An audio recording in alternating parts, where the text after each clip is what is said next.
Damos la bienvenida a quienes nos están ahorita sintonizando y en este ejercicio de reflexión en el aniversario de la promulgación de la Constitución de 1917.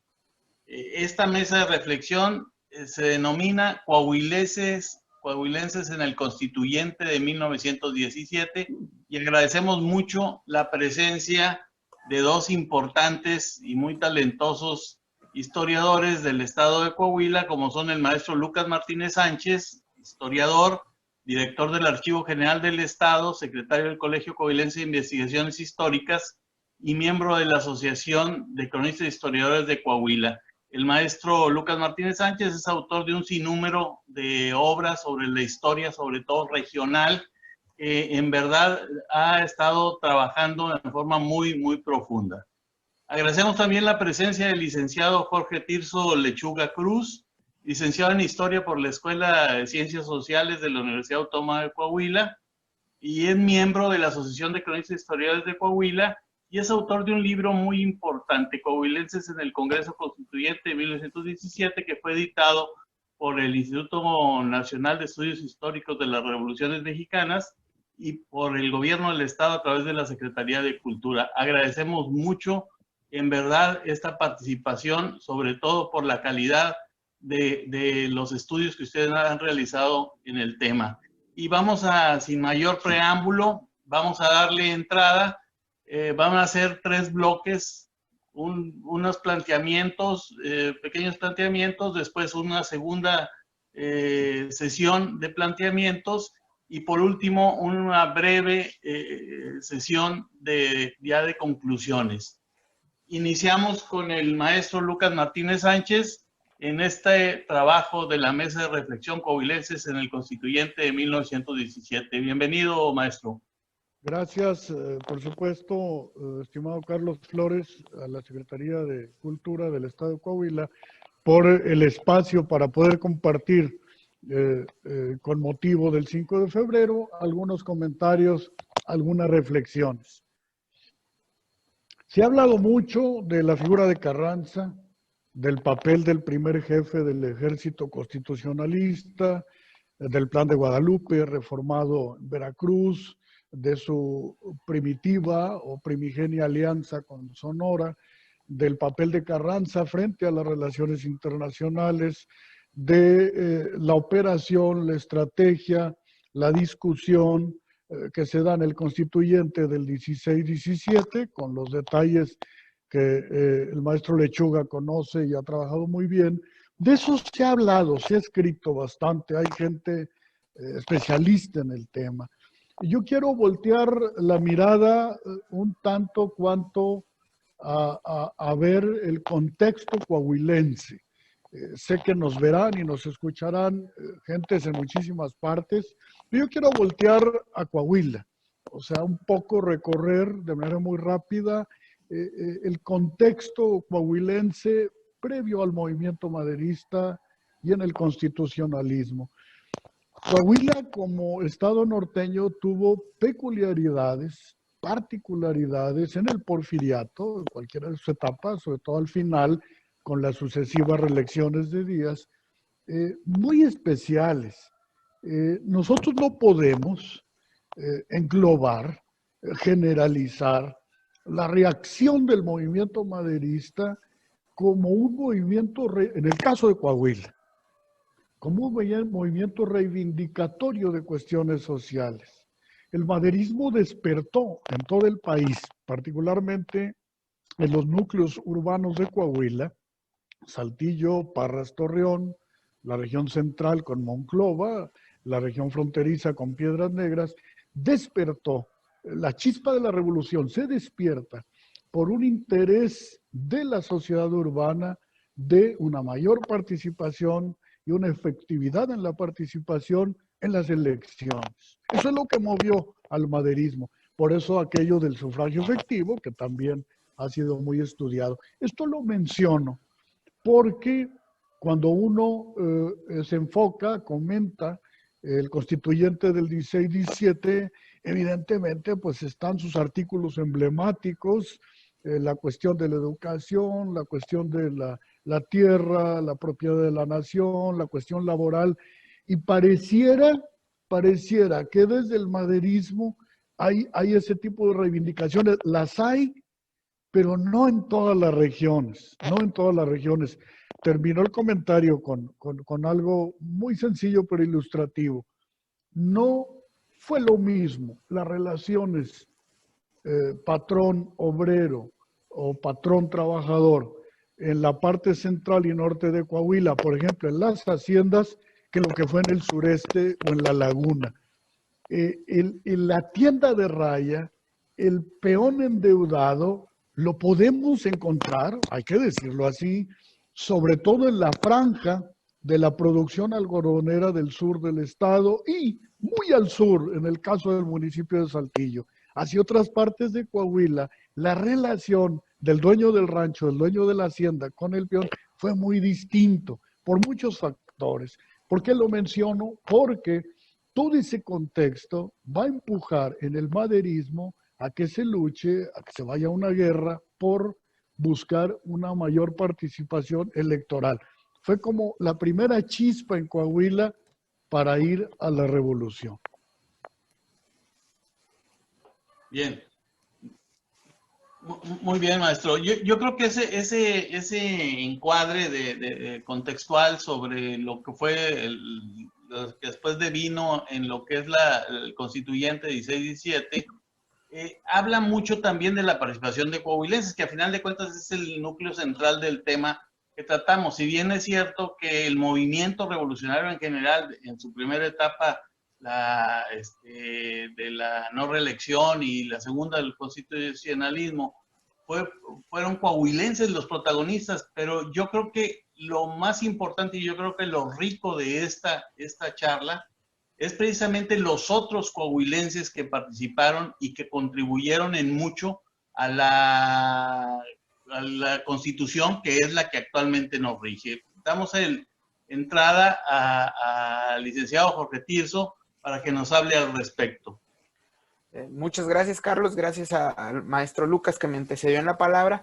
Y bueno, abundando un poco a estos antecedentes que presenta el maestro Lucas, quiero decirles que la reunión o la asamblea de revolucionarios que sirvió de antecedente inmediato al Congreso Constituyente, pues fue la convención de Aguascalientes, en donde en un primer intento por reunir a los revolucionarios, Carranza solo va a lograr convocar a los generales, gobernadores y oficiales con mando de tropa que son adictos a él, a la figura del primer jefe, ¿no?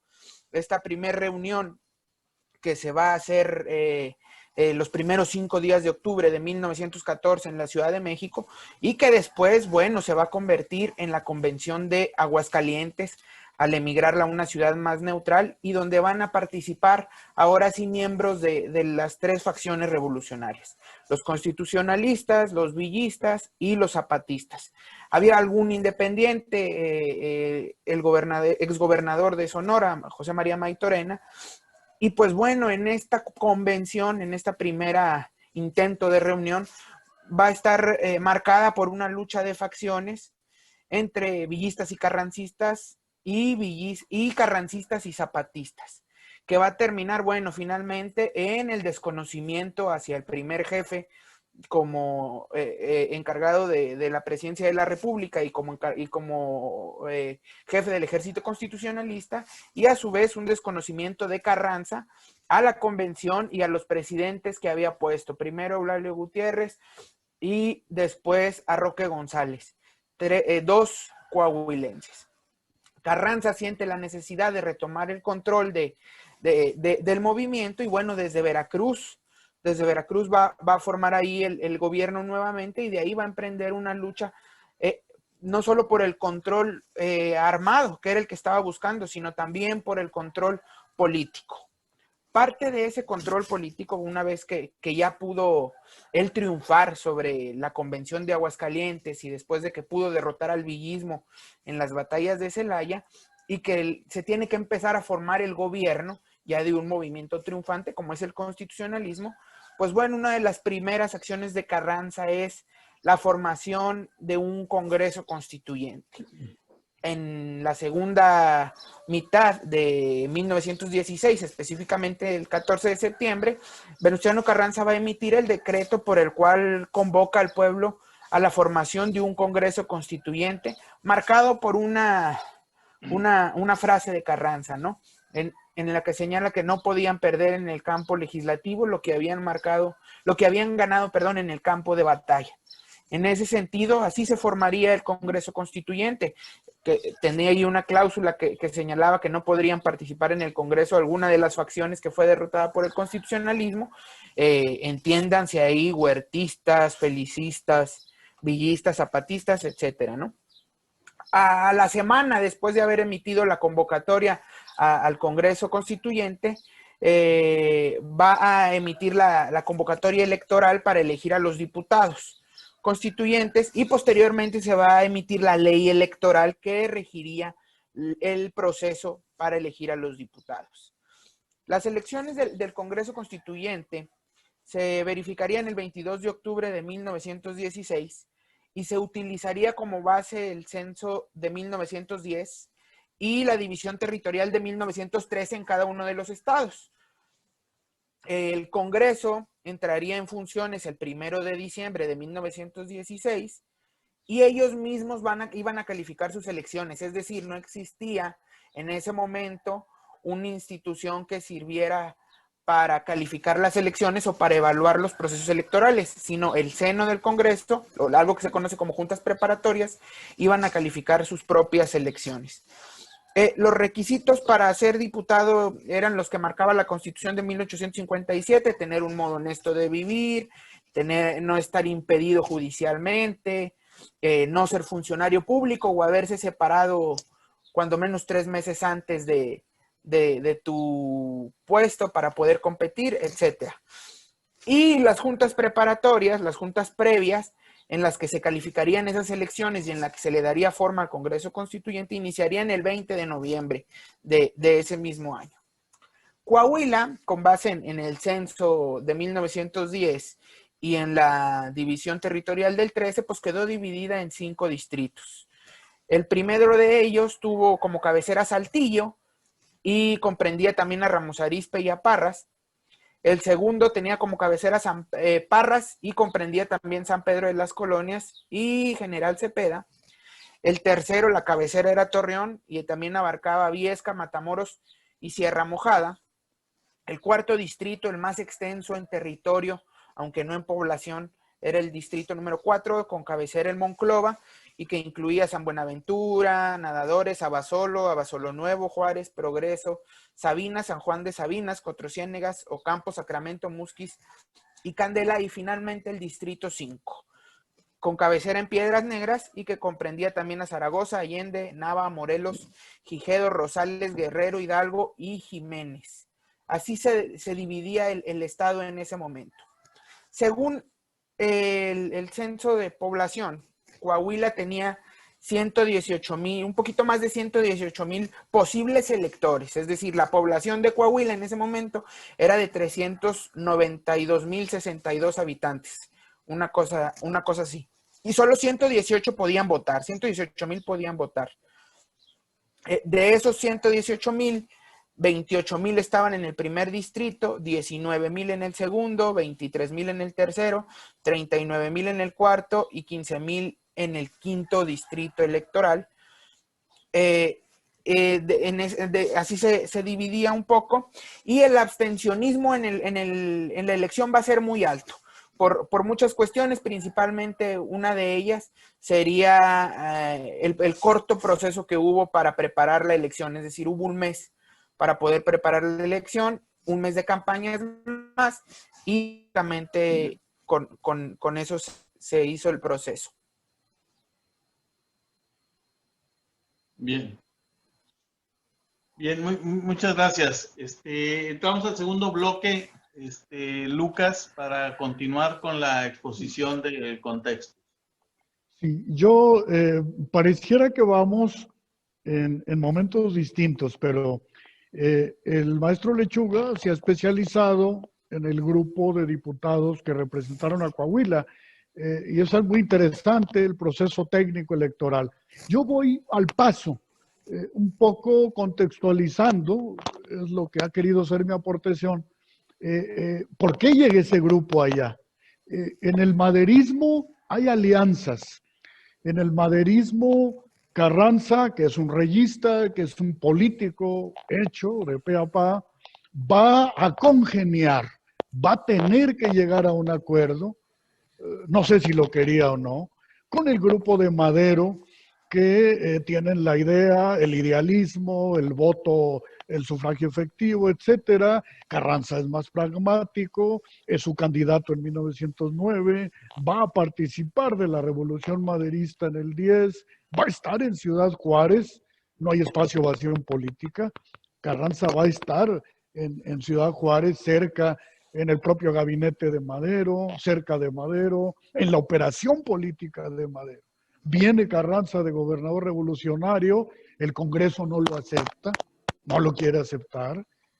Madero prácticamente, por medio de su hermano, que está de jefe de armas en Torreón, en aquel verano de 1911, le dice al Congreso, lo aceptan o voy con las armas y lo pongo. Es el gobernador revolucionario. En el otoño del 11, tanto Madero como Carranza serán electos constitucionalmente y empieza también un estira y afloja. Basta ver el texto del doctor Rodolfo Esparza sobre la correspondencia Madero-Carranza, basta leerla y ve uno como cada quien, no sé si más Carranza o más Madero, están tratando de formar su grupo político, al menos Carranza es más explícito, está aprovechando la gobernatura, es un político de mucho tiempo, armando sus cuadros, consolidando los liderazgos en los pueblos del Estado, preparándose para lo que pueda venir, ya sea una contienda electoral, ya sea como sucedió el golpe de Estado, el cuartelazo de Huerta, pero Carranza va haciendo esas alianzas con liderazgos cercanos a él. En el constitucionalismo, que es algo que ya hemos platicado, pero yo traigo solamente un ejemplo, porque nos va llevando esto al constituyente del 16-17, aquella discusión que es muy conocida en la mañana del día que se firma el Plan de Guadalupe del 26 de marzo, cuando aquel joven Mújica y Lucio Blanco y aquellos jóvenes oficiales pues presionaban en la discusión para que se incluyeran cuestiones de reivindicaciones sociales, banderas sociales en el Plan de Guadalupe. Y es cuando los investigadores que han trabajado en ese momento nos han explicado, como Carranza, con una visión más de mediano plazo, con la experiencia que le había dado tantísimos años de político porfirista y luego de político revolucionario, que les dice, ahorita vamos a recuperar la legalidad. Si ponemos otras demandas o demandas sociales, el clero, los grandes propietarios, el capital, una serie de factores de poder nos van a hacer imposible ganar la revolución. Entonces, ya están presentes en el Plan de Guadalupe algunas reivindicaciones sociales, pero en ese momento Carranza sabe que es primero una guerra la que hay que ganar para luego ir a aquello. Vendrá un momento dificilísimo, el de 1915. Es que no podemos entender el constituyente del 16-17, el maestro Lechuga lo mencionaba, donde están puros carrancistas. El que llega, llega, y el que manda, manda. O sea, no están villistas, no están zapatistas, mucho menos los del Partido Católico Nacional, o mucho menos, aunque sí va a haber voces conservadoras, o va a haber voces con otros posicionamientos en el Congreso. Finalmente, a rajatabla, hay ciertos grupos que están fuera, porque el carrancismo ha ganado la guerra, pero 1915 es muy importante. Es una pelea de todos contra todos. Sí, definitivamente yo creo que a final de cuentas ese ser político y ese quehacer en el caso concreto de Carranza, bueno, ese oficio de político que tiene es parte, yo creo que del éxito en el logro de la Constitución al saber negociar. La política, a final de cuentas, es negociación. Hay en esa Constitución, estoy seguro, que hay planteamientos de todos los grupos, claro, encauzados con una visión que era la que estaba marcando quien lideraba ese movimiento. Adelante, Jorge. Pues bueno, nos quedamos, muchas gracias a Lucas por su aportación. Nos quedamos aquí en cómo se había dividido Coahuila. Ya les comenté que se dividió en 5 distritos electorales y cómo estaba más o menos conformada la población en ese estado. El proceso electoral fue muy similar en las entidades federativas, es decir, como el constitucionalismo para ese momento ya tenía controlada la mayor parte del territorio nacional, salvo algunas excepciones como Durango y Morelos, donde incluso las elecciones estuvieron marcadas por casi una prohibición de que se llevaran a cabo. El hecho es de que de Durango no fueron los representantes que la ley les daba, simplemente fueron un par. En el caso de los demás estados, las elecciones fueron muy tranquilas. En el caso de la Diputación de Coahuila específicamente, y del proceso electoral celebrado acá, no hubo ningún contratiempo. Los presuntos diputados fueron en noviembre, a finales de noviembre, a las juntas preparatorias en Querétaro, y ninguna de sus credenciales fue impugnada, no presentaron mayor problema, y el 1 de diciembre de 1916 tomaron protesta como diputados, iniciando así el proceso de construcción de la Carta Magna que habría de guiar al país en la búsqueda de la legalidad. Los diputados que representaron a Coahuila, ahorita les voy a proyectar aquí una imagen de los diputados, pero en el primer distrito, con cabecera en Saltillo, fue electo con poco más de 3,000 votos, Manuel Aguirre Berlanga. Él había sido subsecretario de Gobernación, encargado del despacho, había estado con Carranza desde el inicio del movimiento constitucionalista de Arteaga, Coahuila, y su suplente fue el profesor José Rodríguez González. Aquí hay algo curioso. Manuel Aguirre Berlanga solo va a estar en su puesto las juntas preparatorias. Posteriormente Carranza lo va a llamar para que se ocupe otra vez de la Secretaría de Gobernación y va a dejar entrar su suplente, el profesor José Rodríguez González, de Ocampo, Coahuila. Aunque había estado en la revolución, no había participado de lleno, más bien era el intermediario entre la clase magisterial de Coahuila y el movimiento revolucionario. Por el Distrito 2, con cabecera en Parras, fue electo Ernesto Mid Fierro, también de la primera hora del constitucionalismo. Periodista, combatía más que con las armas, con las letras, fundaba periódicos, etcétera. Era agente en la compra de armas. Y su suplente fue Toribio de los Santos. Por el Distrito 3, con cabecera en Torreón, fue electo el doctor José María Rodríguez y Rodríguez. También él incluso tenía mayor trayectoria que los otros dos. Desde el maderismo había estado militando. Incluso cuando fue el acontecimiento aquel de la matanza de chinos en Torreón, él prestó su consultorio para que ahí se pudiera atender a los heridos, obviamente a los asiáticos heridos. Había estado con Carranza también allá en Piedras Negras cuando estableció su cuartel general allá, y su suplente fue Eduardo Guerra. En el cuarto distrito electoral, con cabecera en Monclova, fue electo Jorge Enrique Bombersen Aguilar, un minero, sindicalista, y su suplente Silviano Pruneda. Y finalmente, por el quinto distrito, con cabecera en Piedras Negras, Manuel Cepeda Medrano, un burócrata revolucionario que había apoyado siempre a Carranza en cuestiones fiscales, en cuestiones hacendarias, y que incluso llegó a ser tesorero del Estado cuando Carranza era gobernador. Bueno, el Congreso Constituyente de 1916 comenzó en el 1 de diciembre. El primer jefe presentó ese día su proyecto de constitución. según señala Fernando Serrano Migallón, especialista en el constitucionalismo, el proyecto de Carranza no era una nueva constitución, sino un proyecto de reforma a la Constitución de 1857, que debía de conservar todo lo bueno que unió a los mexicanos en algún momento, pero que debía de ser eliminado, lo que también provocó una escisión entre liberales y conservadores.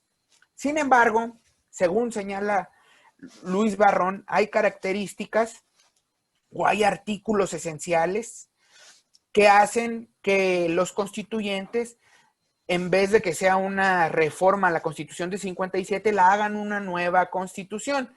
Y como el constituyente no obedece ninguna ley anterior, es decir, solo sirve para lo que va a ser, que es la constitución nueva, entonces deciden hacer una nueva constitución, que es la de 1917, y que según nos va a decir Luis Barrón en un texto imprescindible sobre la Constitución de 1917, solo se le cambió el 25% al proyecto total. Es decir, porque luego hay autores que dicen, como cambió radicalmente la Constitución, por eso fue una nueva Constitución. No, se conservó el 75% de lo que Carranza presentó el 1 de diciembre, y solo cambió el 25%, pero los diputados, en su carácter de constituyentes, quisieron darle el carácter de nueva constitución.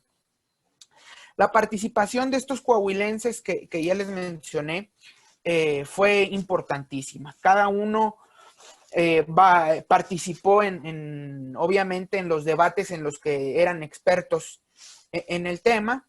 Por ejemplo, el profesor José Rodríguez y González, en los que tenían que ver con la educación. Él era profesor, en el artículo 3 ahí tuvo alguna injerencia, sobre todo en el tema de la forma en la que se le iba a pagar a los maestros, que en todo el siglo XX y quizá el siglo XIX son una clase súper maltratada, y los archivos están llenos de documentos en donde los profesores piden que alguien se haga cargo, gobierno, estado, federación, municipio, estado, federación, sobre quién les va a pagar.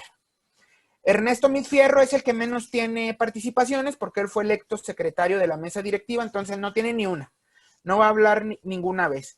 José María Rodríguez, médico de profesión, va a hablar específicamente sobre el alcoholismo y la necesidad de erradicarlo completamente de la población. Jorge Enrique Bombersen Aguilar va a tener unos discursos magistrales sobre la libertad de expresión y sobre la libertad de agrupación. Recordemos que él fue fundador de la Unión Minera Mexicana. Y Manuel Cepeda Medrano finalmente va a abordar algunas cosas que tienen que ver con el tema fiscal y hacendario, y sobre qué tiene que hacerse responsable de pagar ciertas participaciones a la federación, si el municipio, si el gobierno del estado, etcétera. El constituyente se compuso de 66 sesiones, es decir, en 66 sesiones entre diciembre y febrero se desarrolló, se hizo la construcción de la Constitución, y se asistieron de la siguiente manera los constituyentes. Manuel Aguirre Berlanga, que ya les dije que él fue suplido por José Rodríguez y González.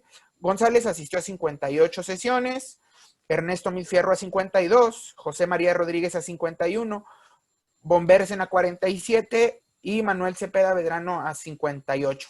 Con esto cierro nada más con un hecho que le hacen a Bombersen ahí en el diario de los debates. Bombersen fue el que menos sesiones asistió de los coahuilenses. Sin embargo, fue el que más habló de todos ellos.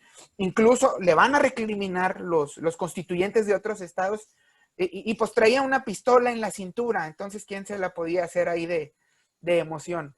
Y decían, ya bajen al diputado Bombersen, porque parece que tiene el monopolio de la palabra, y no dejaba hablar a nadie, a pesar de que fue el que menos veces asistió a las sesiones. Listo, Carlos. Muy bien, no, muchas gracias. Yo creo que aquí tenemos un panorama amplio y sobre todo mucha luz sobre esas otras personalidades coahuilenses que participaron en este complejo, pero a la vez fundamental proceso que fue la configuración, la elaboración, la promulgación de la Constitución del 17 en los trabajos que se realizaron en el 16, finales del 16 y 17.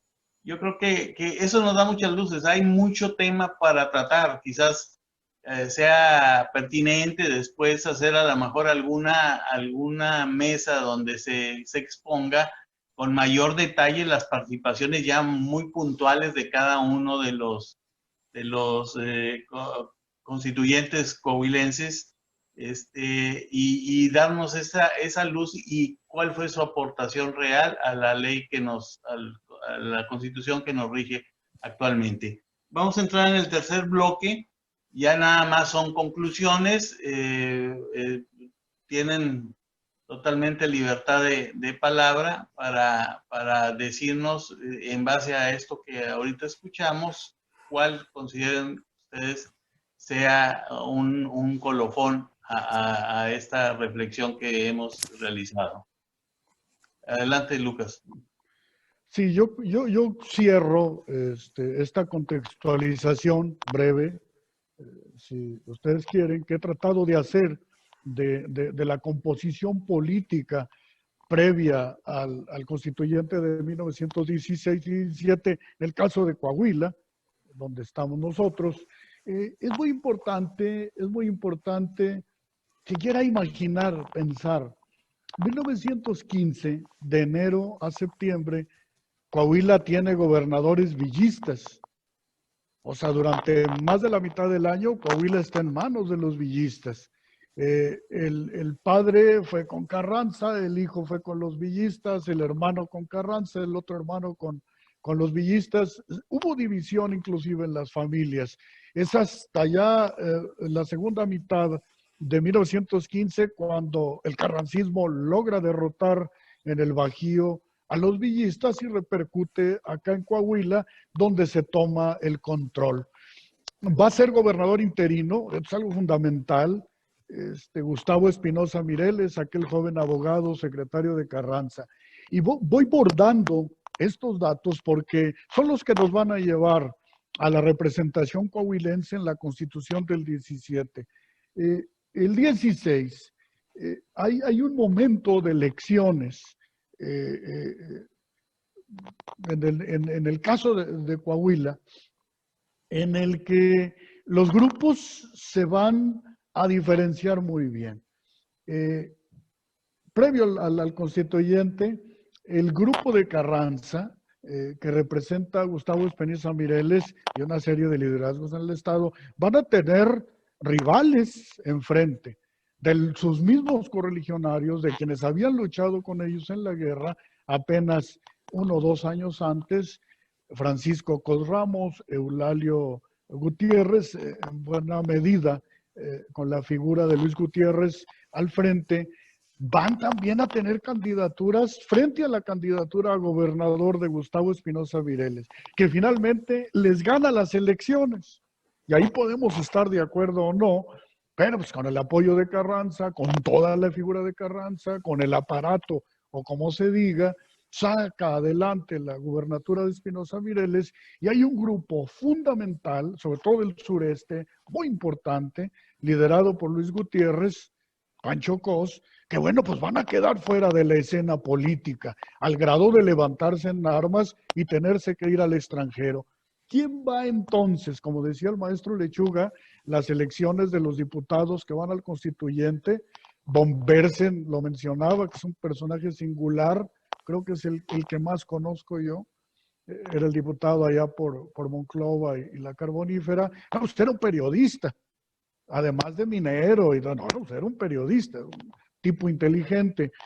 Va a ser una diputación federal totalmente carrancista, salvo el doctor Rodríguez Portorreón, que era de Saltillo, nacido acá, que tenía sus orígenes en el maderismo, como los van a tener yo creo casi todos, él en particular. Sí, pero es una diputación del, como decía en aquel tiempo, del elemento carrancista de Coahuila. O sea, son los carrancistas en el Congreso. Y viene algo muy, muy simpático, muy singular, muy de la vida política, habrá tema para seguirlo analizando.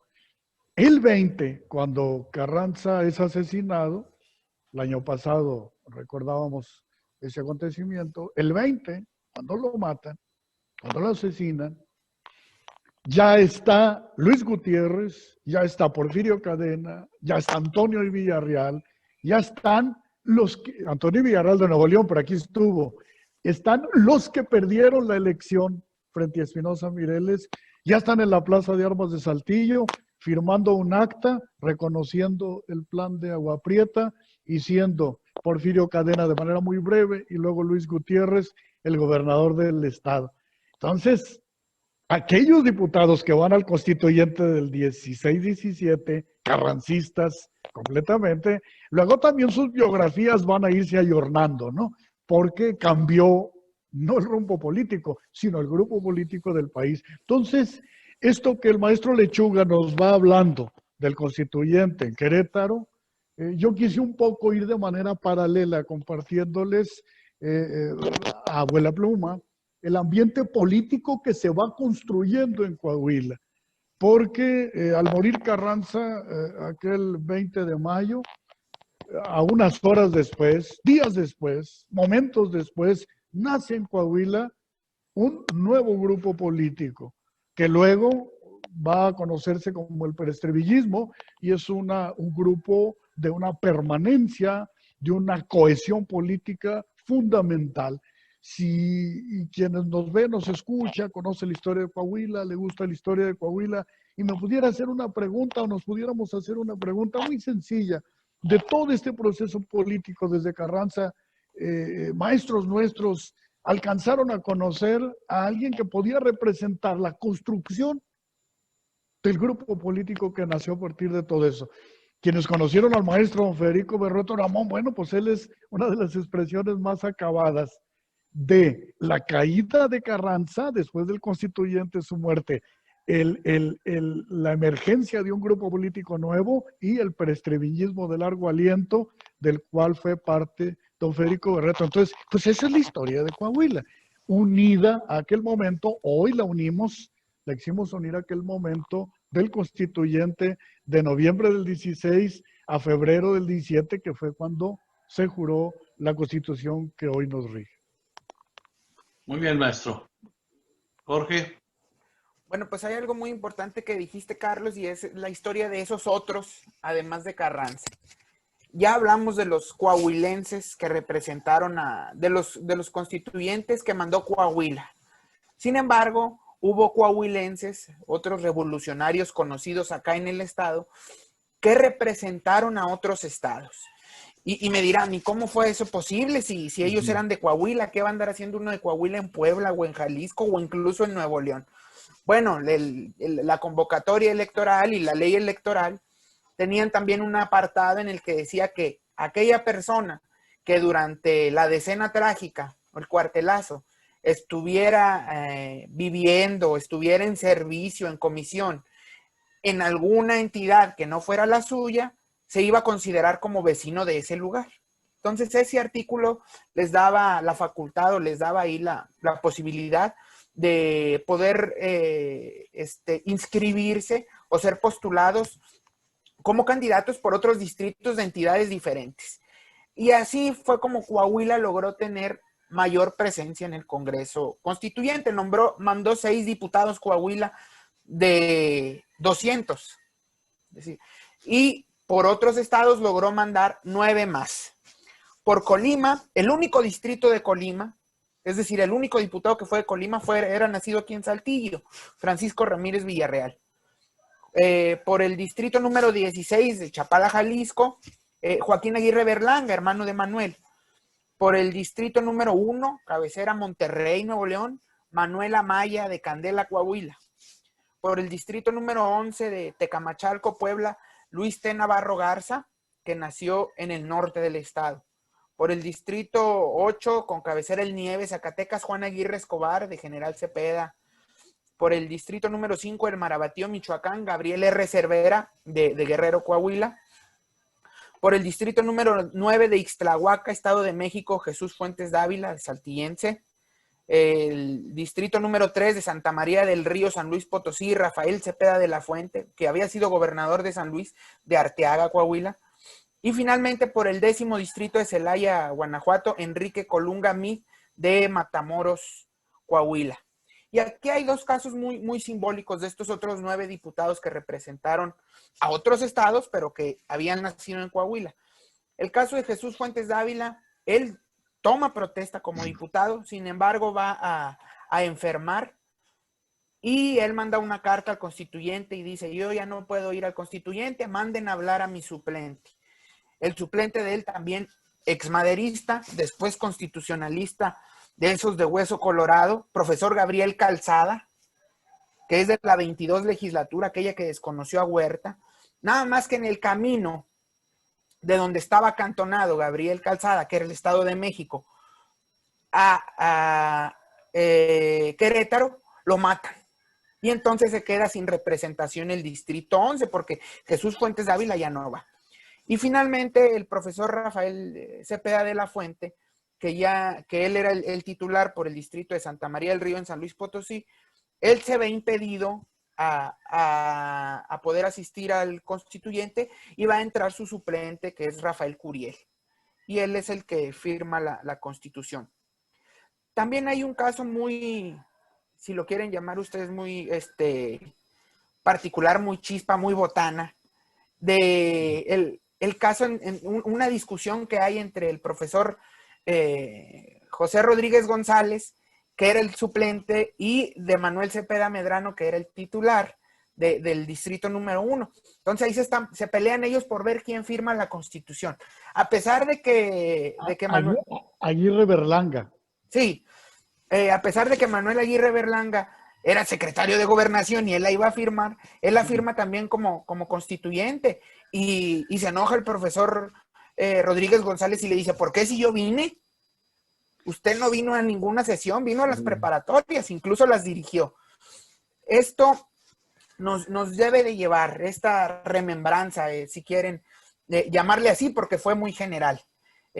Tenemos materia, obviamente, como dijo Carlos, para hablar de particularidades, pero este pretexto del 104 aniversario de la Constitución Política de los Estados Unidos Mexicanos y de la participación de estos coahuilenses y no solo de los coahuilenses, sino de todos los mexicanos que participaron en la elaboración de la Carta Magna, nos debe de servir para que sigamos reflexionando, descubriendo esa forma de la historia, que la historia se fue dando para llegar al momento en el que estamos hoy.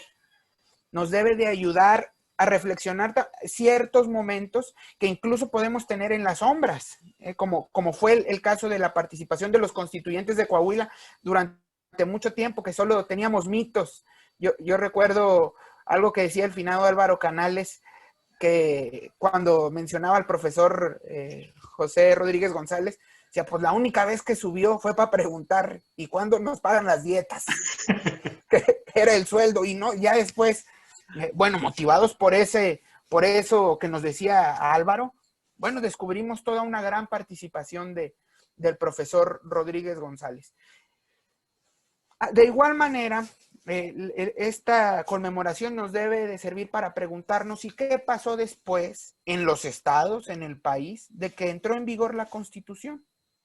Ya Lucas habló de 1920, pero inmediatamente hubo ahí un año que quizá no es importante porque es un año de transición a un magnicidio como es el del 20, que es 1919, pero que fue el año de la institucionalización de los estados, de la gran mayoría.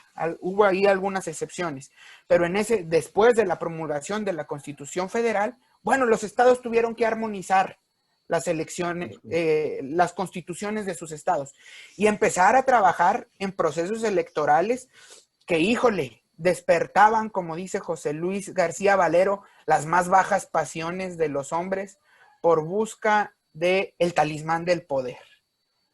Con eso creo que podemos concluir ahí la participación. Muchas gracias, Carlos, a la Secretaría de Cultura del Estado y al maestro Lucas por su invitación a esta charla. Muchas gracias a ustedes, maestro Lucas, maestro Jorge Tirso. La verdad, muy interesante y como hace rato mencionábamos, yo creo que da para mucho más esto. Ahorita nada más es una pequeña reflexión de ver esa riqueza de lo que Coahuila aportó a esa constitución que nos rige actualmente. Y bueno, qué mejor que conmemorando el 104 aniversario de la promulgación para poder hablar de ello. Y como bien dice Jorge Tirso, pues a lo mejor había pasado de lado, no se está tomando en cuenta, dado la gran figura que representa Carranza, la gran figura que representa Madero para la historia de Coahuila y del país, pues le quita un poco de presencia a los demás. Y yo creo que este tipo de mesas de análisis, de reflexión, nos permiten visualizar esos otros coahuilenses que también participamos y que, bueno, lo enriqueció grandemente Jorge Tirso con la mención de todos los coahuilenses que participaron como constituyentes en representación de otros estados del país. Muchas gracias, Lucas, muchas gracias, Tirso, y pues esperamos seguir contando con su apoyo para realizar este tipo de trabajos de divulgación de nuestra historia. Gracias.